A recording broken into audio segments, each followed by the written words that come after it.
UP के उन्नाव में BJP विधायक आशुतोष शुक्ला ने अधिकारियों की जमकर क्लास लगाई। एक योजना में लापरवाही की वजह से बीजेपी के विधायक नाराज थे और अब उनकी नाराजगी की तस्वीरें तेजी से वायरल हो रही हैं। सालों से लटका हुआ काम जब पूरा नहीं हुआ तो विधायक जी का गुस्सा फूट पड़ा और उन्होंने अधिकारियों को जमकर फटकार लगाई। 4 साल हो गया विधायक बने, 1 साल खुदाई बन रहे, पहले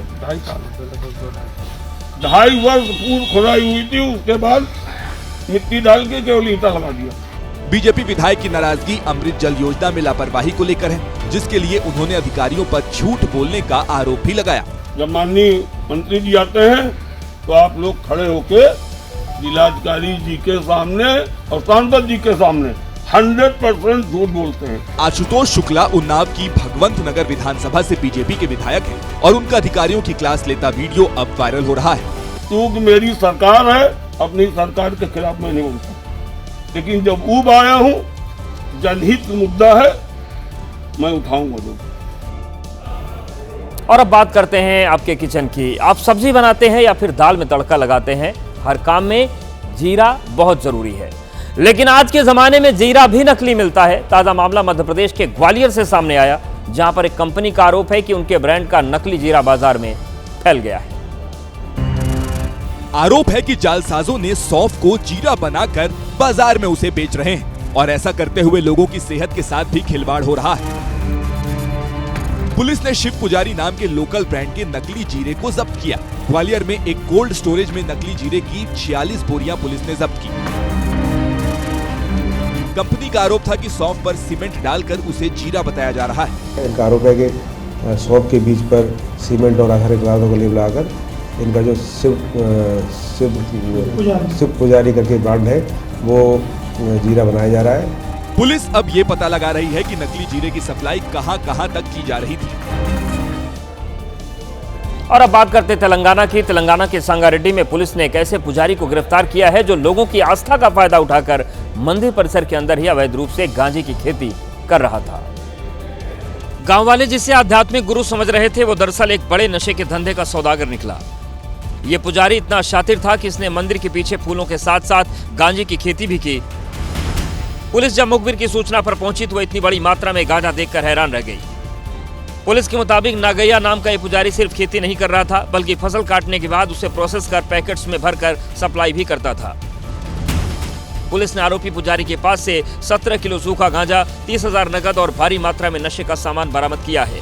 जब्त गांजे की कीमत अंतर्राष्ट्रीय बाजार में लगभग 70 लाख रुपए आकी गई है। फिलहाल पुलिस ने आरोपी पुजारी को गिरफ्तार कर सलाखों के पीछे भेज दिया है।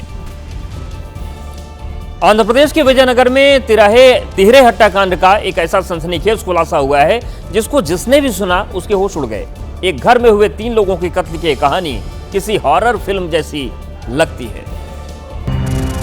27 जनवरी की रात एक ही परिवार के 3 लोगों के लिए जिंदगी की आखिरी रात बन गई। अक्षय कुमार नाम के इस शख्स पर आरोप है कि इसने अपने ही परिवार के 3 लोगों का न केवल बेरहमी से कत्ल किया, बल्कि उनको ठिकाने लगाने के लिए पूरे घर को ही कत्लगाह बना दिया। अक्षय अपने पिता भीमराज, मां जयलक्ष्मी और बहन अमता के साथ इसी घर में रहता था। बहन का किसी युवक के साथ अफेयर चल रहा था तो अक्षय ने इसका विरोध किया, लेकिन बहन नहीं मानी तो उसने धारदार हथियार से तीनों की हत्या कर दी और शवों को घर के फर्श के ही नीचे दबा दिया। हैरान करने वाली बात तो ये है कि इसके बाद युवक खुद पुलिस स्टेशन पहुंचा और परिवार की गुमशुदगी की जानकारी दी, लेकिन जब पुलिस ने अक्षय से कड़ाई से पूछताछ की तो उसने सारा राज उगल दिया। फिलहाल आरोपी सलाखों के पीछे, पुलिस ने तीनों शवों को बरामद कर लिया है। और अब बात करते हैं लालू परिवार की। जिस तरीके से लालू राबड़ी के बड़े बेटे तेज प्रताप यादव ने अपना सरकारी आवास खाली कर दिया, अब यह आवास बीजेपी कोटे के मंत्री लखेंद्र पासवान को आवंटित हुआ है, लेकिन विवाद खड़ा हो गया है। अपने नए सरकारी आवास में घुसते ही मंत्री लखेंद्र पासवान ने आरोप लगाया कि तेज प्रताप जाते जाते पंखे, कुर्सियां, फर्नीचर, एयर कंडीशन समेत बल्ब भी उखाड़कर अपने साथ ले गए। अरे ये क्या उखाड़ लिया भाई?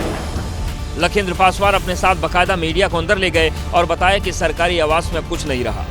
पंखा ले जाने का, बॉल खोल कर ले जाने का, क्या ऐसा तो प्रावधान नहीं। हम लोग भी विधायक है, वो तो सरकारी संपत्ति है। ये विधायक और मंत्री की अपने संपत्ति नहीं होता है। मंत्री लखेंद्र सिंह ने कहा कि मामले की जानकारी भवन निर्माण विभाग को दे दी गई है, वो पूरे मामले की जांच कराएंगे।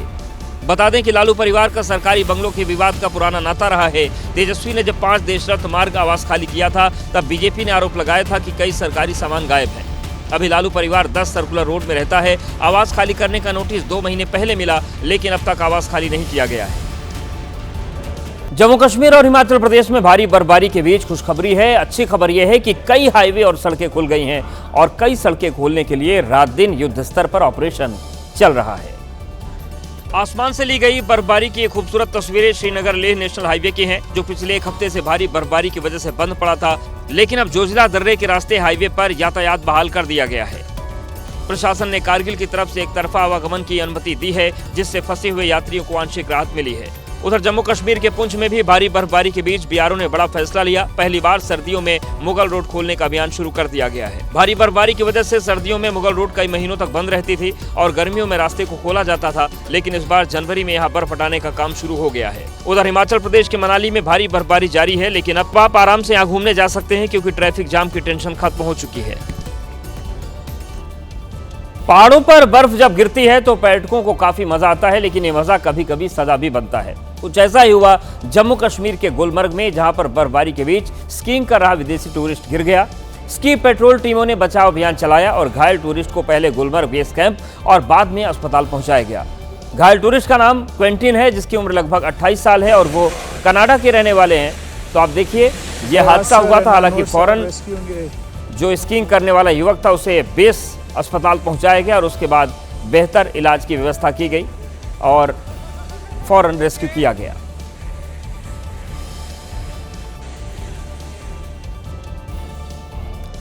भारत में सोने का रेट महंगा हुआ तो ठगी करने वालों ने यहां भी लोगों के पैसे ऐंठने का तरीका निकाल लिया। ग्वालियर में एक शादीशुदा महिला ऐसे ही एक ठग के झांसे में फंस गई। इंस्टाग्राम पर दोस्ती के नाम पर उससे 17 लाख रुपए की ठगी हो गई।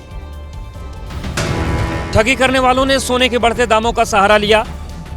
सबसे पहले तो शादीशुदा महिला से इंस्टाग्राम पर दोस्ती की गई। चैटिंग में रोहित सिंह ठाकुर बनकर एक शख्स ने उससे कहा कि वो थाईलैंड में इलेक्ट्रॉनिक्स और कार शोरूम का कारोबारी है। थाईलैंड में सस्ता सोना है, वो भारत आएगा तो उसके लिए सस्ते दामों में सोना ले आएगा।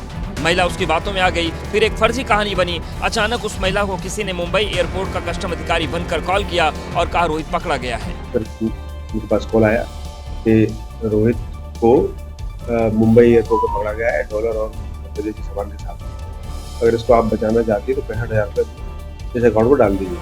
अपने दोस्त रोहित को बचाने के लिए उस महिला ने अलग अलग अकाउंट्स में कुल 17 लाख रुपए डलवाए। बताया गया कि महिला ने अपनी सास के जेवर गिरवी रखकर पैसे जुटाए, लेकिन बार बार जब पैसों की डिमांड होने लगी तब उसने पुलिस में शिकायत की। अब मामले की जांच चल रही है। कल हुए एक प्रेस कॉन्फ्रेंस में शंकराचार्य मुक्तेश्वरानंद ने योगी सरकार पर कई गंभीर आरोप लगाए थे, जिस पर योगी के पशुपालन मंत्री धर्मपाल सिंह ने पलटवार किया है। श्री मुक्तेश्वरानंद जी झूठ बोल रहे हैं, उन्हें तथ्यों की जानकारी नहीं है। प्रदेश में योगी सरकार बनते ही पहला काम अवैध बूचड़खानों को बंद किया जाना था। उत्तर प्रदेश में गौमांस, गौ हत्या पूर्णतया प्रतिबंधित है।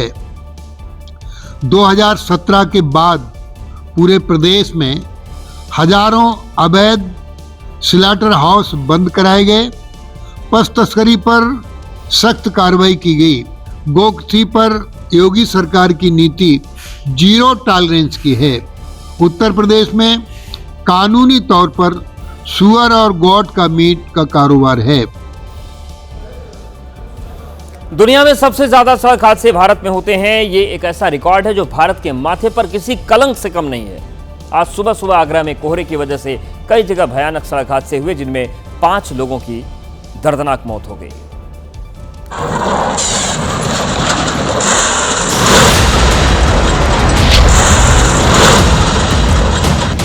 ताजनगरी आगरा के एकता थाना क्षेत्र में घने कोहरे ने हाईवे पर कोहराम मचा दिया।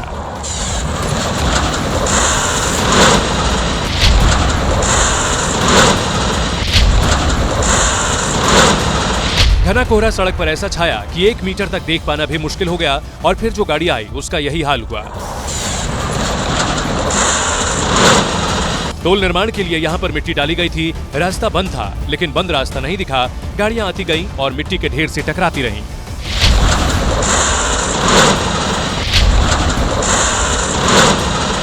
सामने एक सफेद रंग की कार खड़ी है, उसके आगे काले रंग की एक कार है जो इस ट्रक की तरह ही जीरो विजिबिलिटी होने से मिट्टी के ढेर पर चढ़ गई और क्षतिग्रस्त हो गई। आगरा के खंदौली थाना क्षेत्र में तो कोहरे की आड़ में हाईवे पर मौत नाची। एक कंटेनर ने जगन्नाथपुरी से दर्शन करके लौट रहे श्रद्धालुओं के 2 ऑटो रिक्शा को टक्कर मार दी, जिसमें 5 लोगों की मौत हो गई जबकि 4 लोग घायल हो गए। और अब आपके और हमारी जड़ों की बात करते हैं, यानी कि हमारे गांव। उत्तराखंड में ऐसे 1668 गांव हैं जिन्हें घोस्ट विलेज कहा जाता है, यानी कि वो गांव जहां कोई नहीं जाता। अब गढ़वाल से बीजेपी के सांसद अनिल बलूनी ने उन गांवों को फिर से गुलजार करने का जिम्मा उठाया है। यहाँ घर हैं, लेकिन रहने वाले नहीं। कच्चे कुछ मकान थे जो अब गिर गए। यहाँ अब उन्हें उठाने वाला कोई नहीं। क्यों? क्योंकि ये हैं उत्तराखंड के घोस्ट विलेज, यानी वो गांव जहां अब कोई नहीं रहता। इन गांव में रहने वाले लोग बेहतर जिंदगी की तलाश में अपना सब कुछ छोड़कर दिल्ली, देहरादून जैसे शहरों में जाकर शहरी लोग बन गए और इनका गांव अब वीरान हो गया। इन्हीं वीरान गांव को फिर से उनके गांव वालों से मिलाने के लिए गढ़वाल से बीजेपी के सांसद अनिल बलूनी ने एक मुहिम चलाने का ऐलान किया। इसके लिए वो पौड़ी तहसील के कोट ब्लॉक में पातली गांव पहुंचे। मैंने ये तय किया है, जिसको घोस्ट विलेज कहते हैं, उस गांव में जाऊंगा, उस गांव के लोगों को बुलाऊंगा, उस गांव के लोगों से बोलूंगा बताओ भाई क्या करना है, कम से कम कभी तो अपने गांव आना है। उत्तराखंड में आज की तारीख में 1668 घोस्ट विलेज है। अब सांसद अनिल बलूनी ने ठाना है कि वो पातली की तरह ही दूसरे वीरान गांव के दौरे करेंगे। हालांकि बलूनी ने इसके लिए उन गांव के पुराने रहवासियों का भी सपोर्ट मांगा है। जिन पगडंडियों में हमारे बाप दादा चले, इंसान और वीरान नहीं होने देना। सांसद ने अपनी मुहिम में लोगों से अपील की कि वो कभी कभी किसी त्योहार में, किसी फंक्शन के बहाने ही सही गांव आ जाएं, ताकि उत्तराखंड पर लगे घोस्ट विलेज का दाग मिटाया जा सके।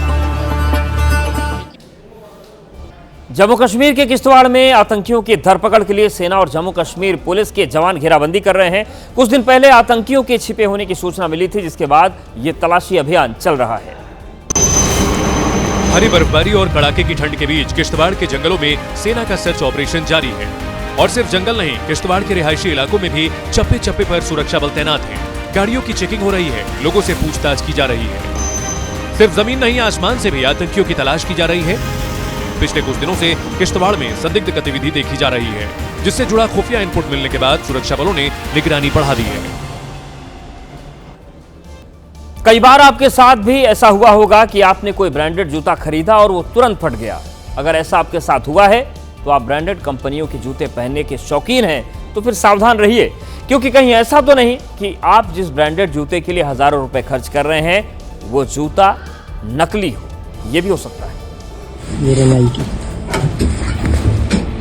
देश में ब्रांडेड जूते का चलन बढ़ रहा है तो धोखाधड़ी और जालसाजी भी बढ़ती जा रही है। ये तस्वीरें राजधानी दिल्ली के सोनिया विहार की है, जहां ब्रांडेड कंपनी के स्टिकर लगाकर नकली जूते बनाए जा रहे थे। लेकिन पुलिस ने नकली जूते बनाने वाले इस गोरख धंधे का खुलासा कर दिया। पुलिस ने फैक्ट्री में छापा मारकर ब्रांडेड कंपनी के स्टिकर जब्त किए। पुलिस ने नकली जूते बनाने वाली मशीनें जब्त की। साथ ही फैक्ट्री मालिक संदीप सिंह को भी गिरफ्तार कर लिया। बताया जा रहा है कि फैक्ट्री में नाइकी, एडिडास और स्केचर जैसे कंपनियों के स्टिकर लगाकर नकली जूते बनाए जाते थे, जिन्हें बाजार में हजारों रुपए में बेचा जाता था। लेकिन दिल्ली पुलिस ने छापा मारकर नकली जूते बनाने वाली फैक्ट्री का भंडाफोड़ कर दिया। महाराष्ट्र की सियासत में आज से सुनेत्रा युग की शुरुआत हो चुकी है। अब यह तय हो गया है कि दिवंगत अजीत पवार की सियासी विरासत को आगे बढ़ाने का जिम्मा पत्नी सुनेत्रा पवार पर होगा। मी सुनेत्रा अजित पवार जैसे ही राज्यपाल आचार्य देवव्रत ने सुनेत्रा पवार को डिप्टी सीएम पद की शपथ दिलाई, वैसे ही महाराष्ट्र की राजनीति का नया सियासी अध्याय लिखा गया। मला ज्ञात होईल अशी कोणतीही बाब, अशी उपमुख्यमंत्री म्हणून माझी कामे यथायोग्य पार पाडण्यासाठी सुनेत्रा पवार महाराष्ट्र की पहली महिला उपमुख्यमंत्री बन गई। इससे पहले आज एनसीपी अजित गुट के विधायकों ने शनिवार को सर्वसम्मति से सुनेत्रा पवार को विधायक दल का नेता चुना। इसके साथ ही महायुति सरकार में उनके उप मुख्यमंत्री बनने का रास्ता साफ हो चुका था। सुनेत्रा पवार के नाम का प्रस्ताव पार्टी के वरिष्ठ नेता दिलीप वलसे ने रखा, जिसे कई वरिष्ठ नेताओं का समर्थन मिला। राजभवन में जब सुनेत्रा पवार डिप्टी सीएम पद की शपथ ले रही थी तो उस वक्त उनका पूरा परिवार मौजूद था। निमंत्रण शरद पवार को भी था, लेकिन वो पूरे शपथ ग्रहण के दौरान बारामती में अपने समर्थकों के साथ मौजूद थे। सूत्र ये बताते हैं कि आज शाम शरद पवार और सुनेत्रा पवार के बीच बैठक प्रस्तावित थी, लेकिन उससे पहले ही सुनेत्रा पवार, पार्थ पवार, प्रफुल्ल पटेल और सुशील तटकरे के बीच सहमति बन गई कि सुनेत्रा पवार उप मुख्यमंत्री का पद संभालेंगे। और इसी बात से शरद पवार असहज हो गए, क्योंकि जब उनसे सुनेत्रा पवार के डिप्टी सीएम की शपथ को लेकर सवाल पूछा गया तो उन्होंने कहा कि उन्हें इस बारे में कोई जानकारी नहीं है। सुनेत्रा पवार शपथ लेने वाली है, क्या आपको इस बात की जानकारी है? नहीं, किया होगा तो पार्टी ने तय किया होगा, और जो मन में आया है इसे लगता है कि पार्टी ने कुछ तय किया। इधर विलय पर भी अब ग्रहण के बादल दिखने लगे हैं, क्योंकि एनसीपी के नेताओं का दावा है कि विलय होगा या नहीं ये सिर्फ अजीत दादा ही जानते थे। एनडीए में शामिल होना या नहीं होना, एनडीए के जो भी नेतागण हैं, जो भी पार्टीज है, वो पार्टीज के साथ में कौन से स्तर पे बात हुई नहीं हुई, ये सभी सवाल अब अनुत्तरित रहे हैं। इसके बारे में कोई जवाब देने वाला रहा नहीं, हमारा जवाब देने वाला ऊपर चले गया। फिलहाल दोनों पार्टियों का विलय होगा या नहीं ये कुछ दिनों में साफ हो जाएगा, लेकिन पवार फैमिली में एक बार फिर से सियासी तल्खियां पड़ चुकी हैं।